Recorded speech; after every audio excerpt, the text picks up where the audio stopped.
Gary.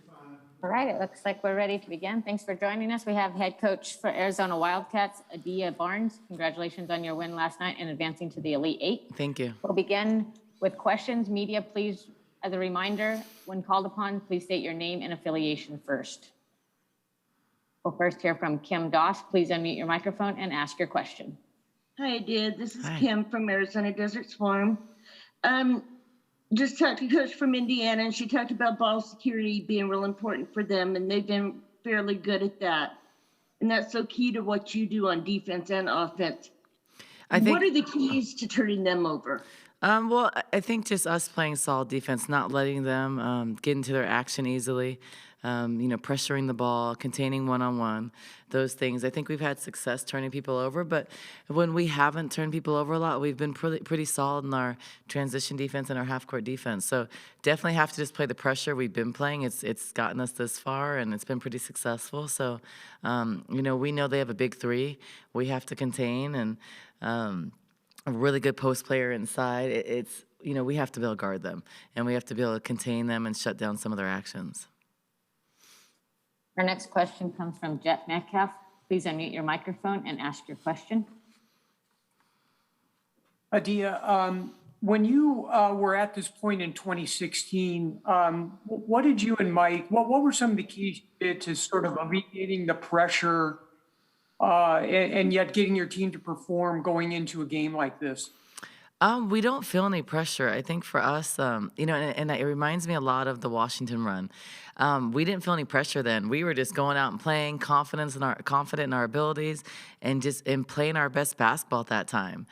Kelsey Plum, Chantel, Talia Walton. We just had a really good core that believed in what we do and believed at that time we could beat anybody. So it reminds me of this team a lot. We're not afraid of anybody. We play hard. We play, 110% at all times. We play with passion and grit, and we're tough. And I think, so we're not afraid. So we just go out and play. I don't feel like we had pressure yesterday. We know that everybody's good this time of year. We know that no one expected us to be here, so just go out and play. There's nothing to lose. They don't give you a medal for the Sweet 16 Elite Eight or just making a tournament. So we want to go do something special. So we believe that we can do that. And it's just one game at a time. We don't look ahead. We don't look at the next team. We look at right now, it's all Indiana. It's, all about Indiana and how we can beat them. And we're feeling good. And the thing is, we're playing our best basketball. I think at the end of the year, we weren't playing our best. We went through this lull about 2 weeks where we just weren't, clicking offensively. We weren't clicking defensively.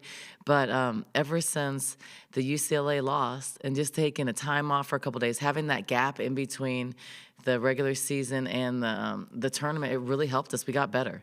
And we just kind of recharged, and we're playing with a different sense of urgency right now. We're playing our best basketball. So I'm optimistic that we can do some really special things. Our next question comes from Nancy with USA Today. Go ahead and ask your question. Nancy Armour, USA Today. Hi. You're one of, first of all, congratulations on the win.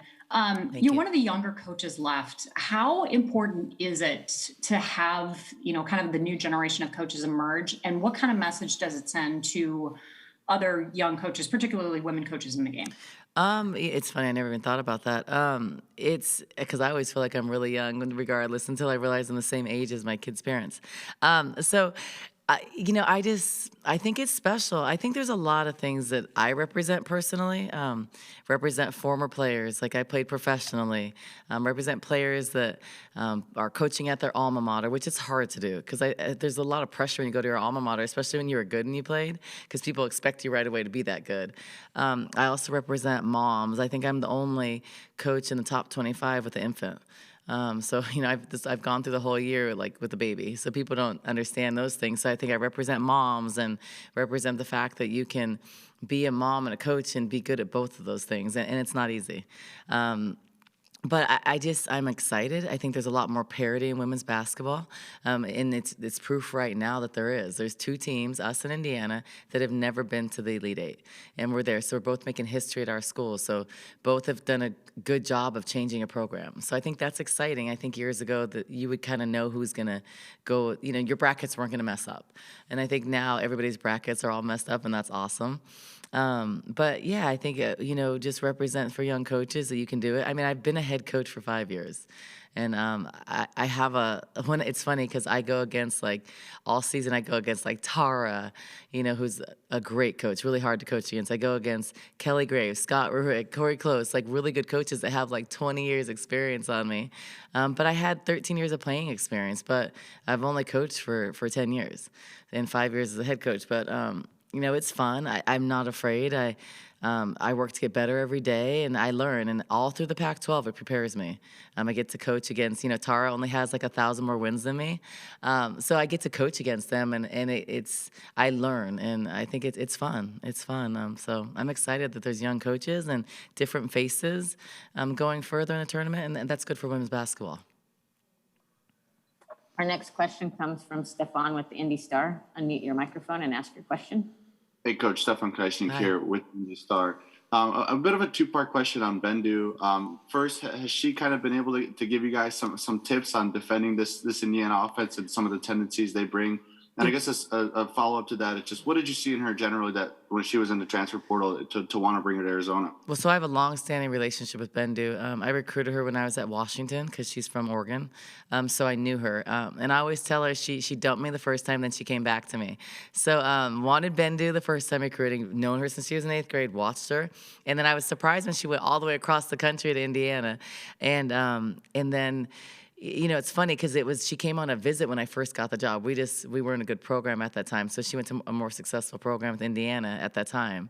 And then when she went to the portal and had interest in us, I immediately wanted to take her back. I'm a big relationship person, and I had a relationship with her from before, and I knew her. I knew her characteristics, her work ethic. I knew that she could help us. So it was amazing getting her back. She has helped us tremendously.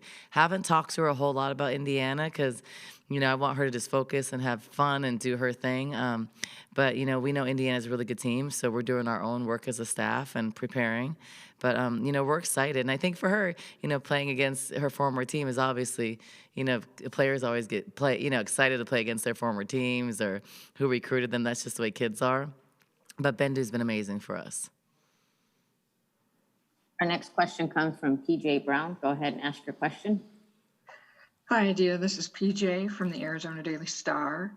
Getting back to Arizona defense, I know that you guys are peaky now and you're playing your best ball, but your defense really has kicked it up like tremendously.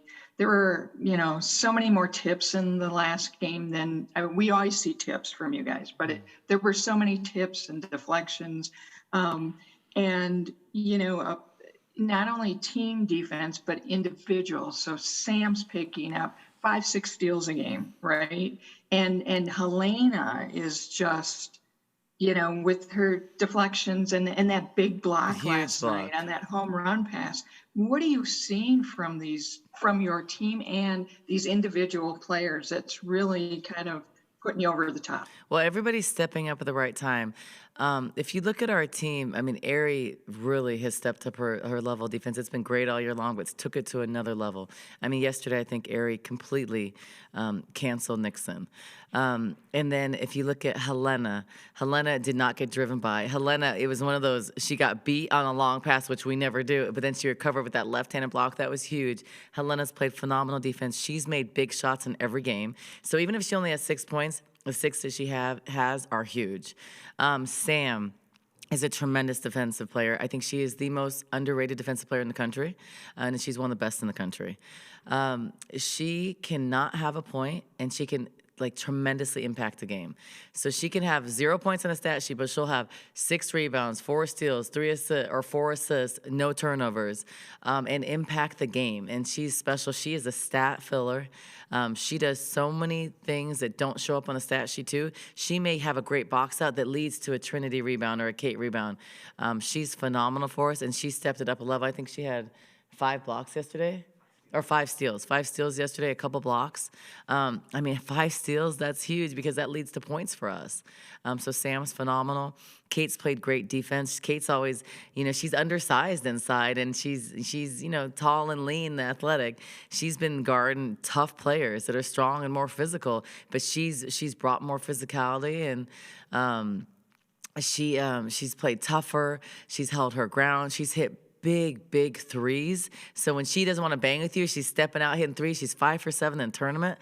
That's huge. Her hard work's paying off. So she's been so valuable for us in stepping up in different ways and helping us win. And then Trinity has had huge rebounding efforts, physical inside, plays for us the 4 and the 5, guarding versatile perimeter post players, guarding strong players, getting tips that are leading to other people's rebounds, solid defense, the top of our press. She's been phenomenal. And this is uncharted territory also. So everybody on our team has never been in this situation except for Ari, Bendu, and Shayna, and it's been a while. But has not been this far actually. So no one's afraid. No one cares where we're at. We're not even thinking it's Elite 8 or Sweet 16. We're just going out and playing, thinking about the next opponent. So we're zoned in. We're playing our best. We're playing team basketball. Everybody's huge. Lauren's been giving us huge minutes from the bench. Shayna's been phenomenal from her bench, bringing us a spark plug. It's just been a great team effort. I mean, they've been playing as a team and playing at a different level offensively and defensively. So I'm proud of us. We have time for a few more questions. Our next question comes from Javier. Please unmute your microphone and ask your question. Javier, All Sports Tucson. Hey. Adio, how much sleep did you get last night? What was your routine after the game, and how many text messages did you get? A lot. It's funny. I don't get a lot of sleep regardless. Because that's having a 5 or 6 month old. So I'm used to not getting sleep. But it was hard to sleep just because the adrenaline and being so excited and wanting to turn the page to Indiana. So these are quick turnarounds. And remember, we don't play these teams a lot and, don't see them a lot. So a lot of work to do, but a lot of text messages from former teammates in the WNBA, former, coaches. And it makes me proud. Like, for instance, I got a text this morning from Gary Kloppenberg. And I remember he's one of the people that influenced my coaching because we used to always make fun of the way he used to close out and chop his feet because he was always animated. So all of us pro players make fun of him. But I've used a lot of his defense in my coaching. And I think about Brian Agler and, Ann Donovan's not here, but rest in peace. But they have all, Lynn Dunn, they've all influenced the way my coaching. And Joan Bomassini, I've taken things from their coaching and applied it. So it makes me feel good when they text me something about our defense or pressure or a coaching strategy. I love that. And, they've all impacted, my life and what I do. And, I'm glad I have a lot of good people around me. Our last question for Coach will come from Kim Doss. Go ahead and ask your question. You brought up Shayna a minute ago, and it seemed like she's pressing most of the year, and she seems to be playing her best ball. Can you just talk about how she settled down and what it means for the team? Yeah, it means a lot. Shayna's been incredible. She has brought us a spark from the bench. Shayna could be a starter on any team in the country. She's great with Ari in the backcourt. Shayna and Ari defensively, the way they're creating for each other, it enables me to move Ari off the ball. And Ari off the ball, commands a lot of attention. And she's, giving lanes for Shayna. They're kicking it. They're looking for each other. They're pressing in the backcourt. So it's a great duo. But Shayna's understanding how she can help us, and she's putting the team first. I mean, I don't know many people in the country that can guard her going downhill. So she's done a great job. She gives us another ball handler, another defender, someone who can create their own shot one-on-one. She's done a great job of finding Ari in the corners, finding Sam, finding Helena. So she's been really great, and I think she is playing some of her best basketball. I saw this start in the Pac-12 tournament. She's taken it to another level, knowing what she needs to do as a point guard to help our team be successful, and she's done that. So I'm happy for her. I'm glad she's here, and she's helping our team win. Coach, thank you for your time today. Good luck as you prepare for Indiana. Thank you. We'll next hear from student athlete Ari McDonald. If you have a question for her, please go ahead and use your raise hand function now.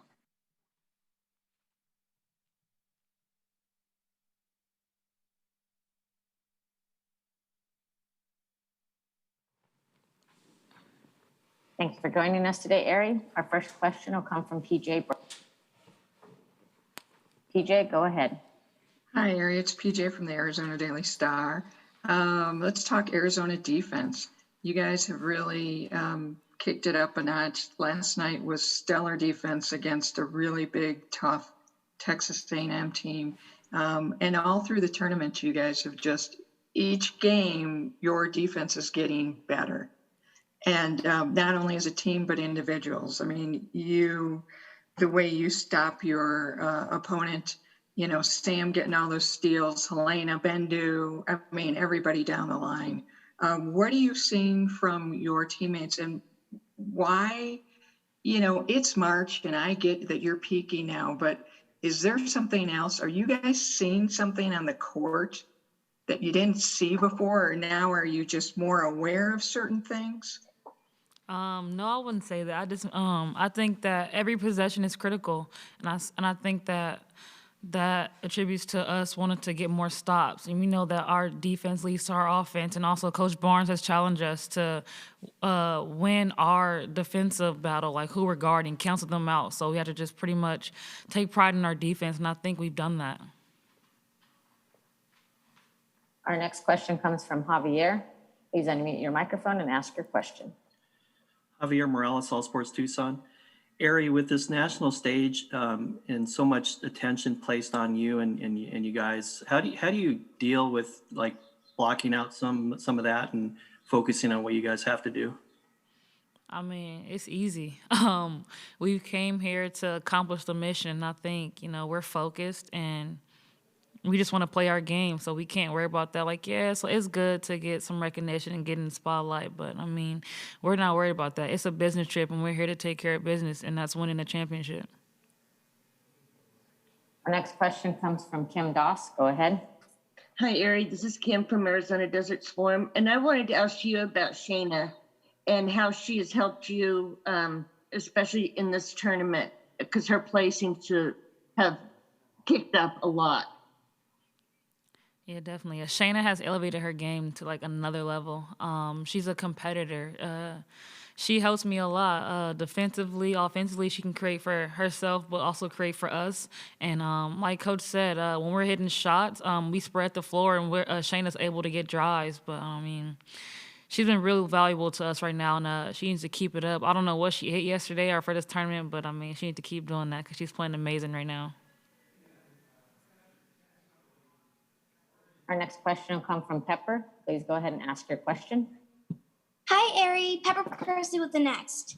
What does it mean to you and this program to make it to the Elite Eight? You got another good question, Pepper. It means a lot, especially because our program, this is the first Elite Eight ever. It means a lot, and it just speaks volume to the work we've put in. With us players buying into what Coach Barnes has brought to Arizona, it's just special. I'm playing with a special group of women, and we have the best coaching staff in the country. So, I mean, it's exciting just to have coaching staffs that'll go to bat for you and put you in great positions to be successful. I mean, it's amazing. I mean, who wouldn't want to play here? But, I mean, I'm just happy to create some history with these ladies, and we're like a family here, and I'm loving it.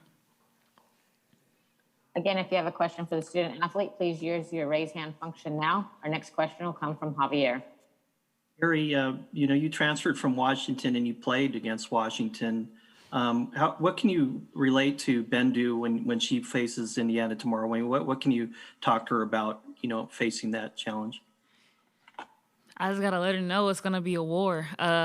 No easy baskets. I mean, it's gonna be a physical game, and just you just gotta play. You gotta play your game. Don't try to do too much. But I know adrenaline. You're like, I gotta make a play. Like I gotta do something big. But just play your game. Just let the game come to you. But I mean, and just trusting your abilities and trusting your teammates. Our next question comes from Jeff Metcalf. Go ahead and ask your question. Ari, you've had some games in the Pac-12 that have just become defensive, slugfest. And this game has the potential to do that too. What's the key to when you get into a game like that where it's maybe real low scoring and, every possession really matters and squeezing something out? I mean, it starts with defense. Get stops. I mean, if we're not scoring, then they're for sure not scoring. Just take care of the ball. Every possession matters. Offensively, defensively, we need 50-50 balls. And just, hey, we got to be out there. We got to be competitors, and we have to be tough and just solid. Again, if you have any questions, please use your raise hand function. I'll ask a question. Obviously, you guys are making history. How does it feel to be part of the team that's making history and putting Arizona on the map, if you will, for women's basketball? It feels great. Coming to Arizona, it was a men's powerhouse, and I'm glad that we're turning the attention to the women's side now. I mean, hey, we've been doing this for years, and I think people are just starting, to get on the train. But it's very exciting to create history. And we couldn't have done this without one another. We trusted each other. We trusted the coaching staff, and look what's happening now.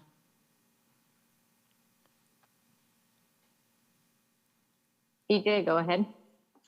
Hi, this is PJ again. Ari, so what was it like? I know that there was a bigger contingent of Arizona fans in the stands last night, and more family and more people backing you. What was that like for you? It was fun. It seemed like there was so many Texas A&M fans in there. They was drowning out our fans, but it was just exciting. And we had we had Coach Fish out there. That's exciting. But we had to put on a show for them. They came to support us. They came to watch us. So we definitely had to show out. One last call for questions. If anyone has one, please use your raise hand function now.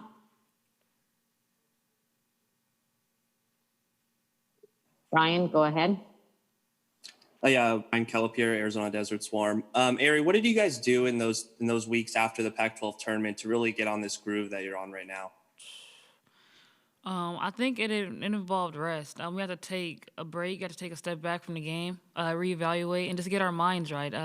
We knew that there was a lot of basketball left to be played. We couldn't hang our heads off for one loss from the Pac-12 tournament. But, we came together, and I feel like we really – after the Pac-12 loss, we really trusted each other. It's like, hey, if we want to do something special and go far, we have to be on one page. Everybody has to buy in, and we have to play together as one. And I think that everybody took that to heart, and we came out. We've been fiery, and we've been just creating havoc on both ends of the court. Barry, thank you for your time today. Good luck as you prepare to take on Indiana. Thank you. That's it for this news conference. You can find a recording of this press conference in the NCAA Digital Media Hub at www.veritone.com. Thank you for joining us and have a good day.